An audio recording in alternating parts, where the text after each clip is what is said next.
Hello friends, welcome back to my channel. My name is Susie and here I talk about lots of things related to hand lettering, pens, and just generally being a creative person. But one thing that I talk about a lot is how important it is to practice. While I am a homeschool mom of little ones, I get that it's not always super easy to find time to practice.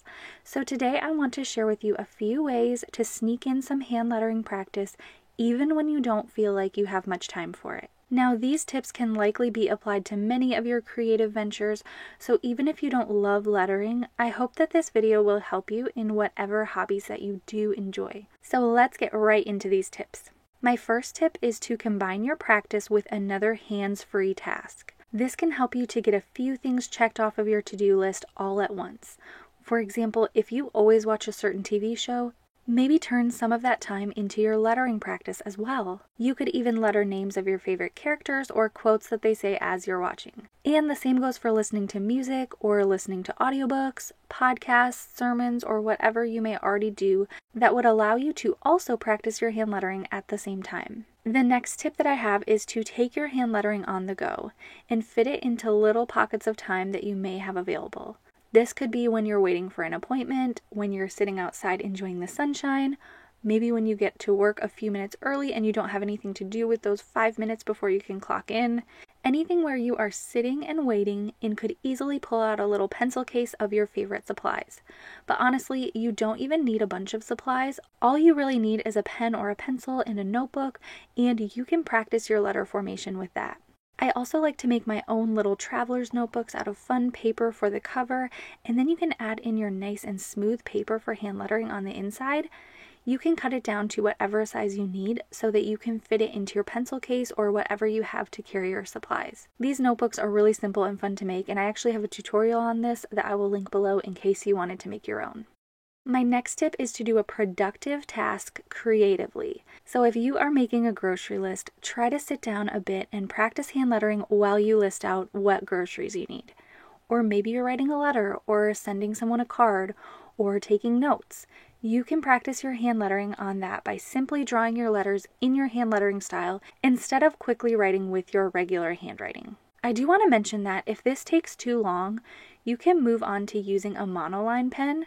This should go a bit more quickly than if you are brush lettering, but you'll still be able to practice your letter formation, which I think is super important as well. Here are some swatches that I've done when testing out pens. So even as I'm doing swatches, I am doing it in a creative way that can kind of double as getting some practice time in.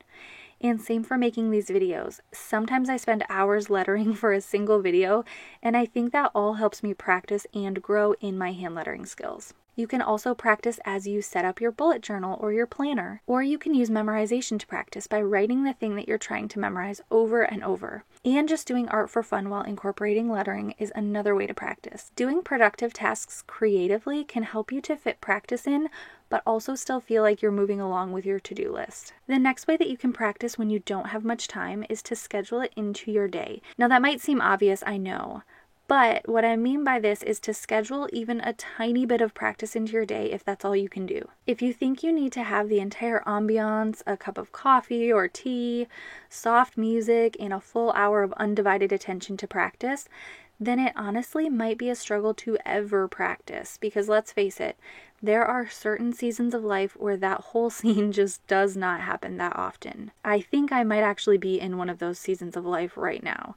So if you can sneak in even just 5 minutes of practice into your day and that helps you to feel accomplished, then I want to tell you that that's totally okay to do that. 5 minutes of practice is still practice. It doesn't have to be an hour. You don't have to have a full setup. Just schedule a few minutes into your day and start there. If this helps you to feel accomplished and like you are moving forward in your creative hobbies, then I think that being intentional with even just a few minutes a day can be really helpful. And remember, practice can be messy. It is about making progress, not being perfect. And the next tip that I have for practicing when you don't have a lot of time is to take breaks when you need to. I think sometimes we can feel overwhelmed when things don't go perfectly, or when we feel like we're just never able to find the time to practice. And then what I think can happen is we feel like quitting. And something that I'm personally working at myself is that when things feel too stressful, maybe quitting isn't the answer. Maybe I just need to give myself a break. So before you quit, maybe try to rest. We all go through different seasons of life, and the fact is that some are just busier than others. I love when lettering and art is a relaxing and encouraging thing, but if it's stressing you out, it's okay to take a break. Resting does not have to mean quitting, and hopefully you will feel energized and ready to get back to practicing once you've taken a little break. If you are looking for help in your lettering practice, you can check out my free resource library at howtohandletter.com/resource library. There you can find a lot of printable hand lettering practice worksheets to help you along in this journey. So I hope that this encourages you in your lettering journey. If you have wanted to learn about hand lettering, you can join my free 7-day mini course at howtohandletter.com/mini course, or you can find my Etsy shop with even more printable hand lettering worksheets linked in the description box below. I will leave a discount code for you as well, so make sure to look there if you are looking for more printable lettering worksheets. Thank you so much for watching, and I will see you in my next one.